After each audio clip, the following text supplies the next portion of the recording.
Bismillahirrahmanirrahim. Dear students, Assalamu alaikum. Today we shall do some important spoken sentences.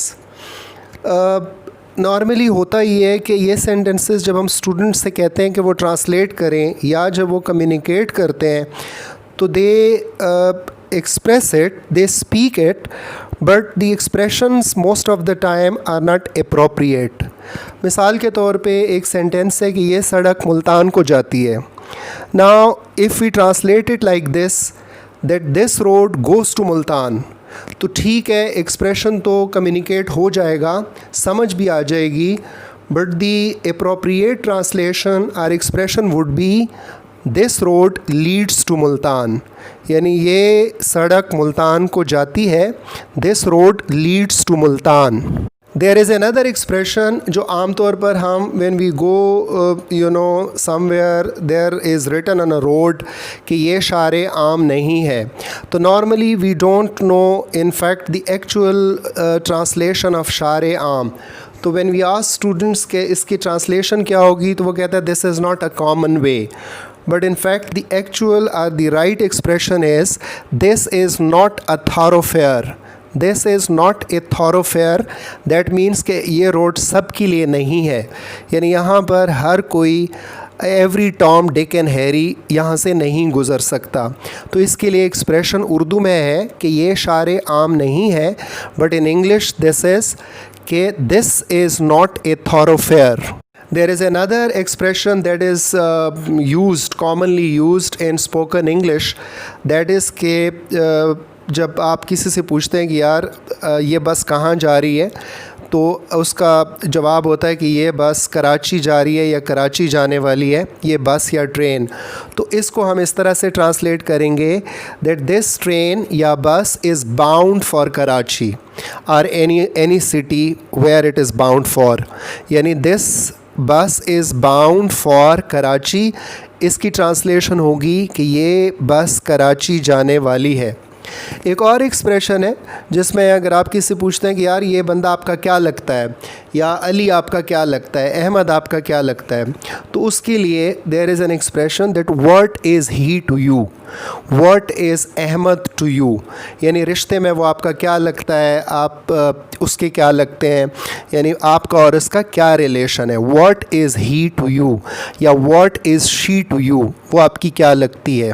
The next expression is, the next sentence is उसे कहीं मत जाने दो, यानी मैं जब तक ना हूँ उसे यहाँ से हिलने मत दो, उसे कहीं जाने मत दो, उस पर नज़र रखो, keep an I on him, इसे कहीं मत जाने दो. तो इसको हम इस तरह से ट्रांसलेट करेंगे that don't let him go anywhere. Let him, don't let him go anywhere. या अगर आप मिसाल के तौर पे कहते हैं उसे ये काम मत करने दो, don't let him do that, ये काम उसे मत करने दो, तो उसके लिए हम एक्सप्रेशन इस्तेमाल करेंगे लेट. सो उसे कहीं मत जाने दो की ट्रांसलेशन क्या होगी, don't let him go anywhere, उसे कहीं मत जाने दो. एक और सेंटेंस है उसने तेवरी चढ़ाई. तेवरी चढ़ाने का मतलब माथे पर बल ले आना. इट इज़ एन एक्सप्रेशन के इंसान को कोई गुस्सा आ जाए या वो हैरानगी का इजहार करे, तो इंग्लिश में हम इसको कहेंगे ही फ्राउंड. फ्राउंड, उसने फ्राउन किया, यानी उसने माथे पे बल लाए, उसने एक्सप्रेशन ऐसे का इजहार किया जैसे वो हैरान हो रहा हो या कुछ उसे चीज़ नागवार गुजरी हो. He did not like something and that is why he frowned, उसने फ्राउन किया.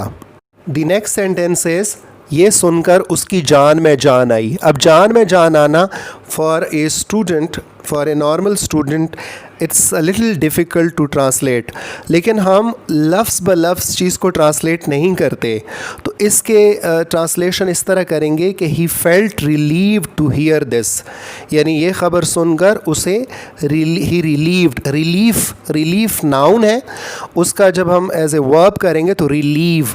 ही फेल्ट रिलीव्ड यानी ही फेल्ट कंफर्टेबल जब उसने ये बात सुनी. तो सेंटेंस क्या होगा, he felt relieved to hear this.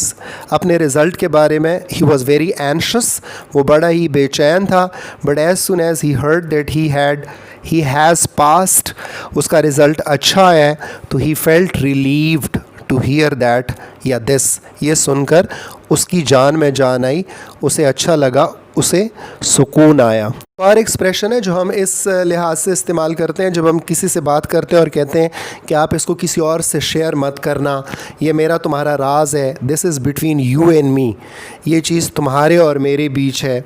This राज किसी के साथ किसी को हमराज बनाने को अंग्रेज़ी में कहते हैं कन्फाइड इन, कन्फाइड इन। और जो आपका हमराज होता है वो आपका कॉन्फिडेंट होता है। एक होता है ना कॉन्फिडेंट, कॉन्फिडेंट का मतलब होता है पुरएतमाद होना, किसी में खुद एतमादी होना।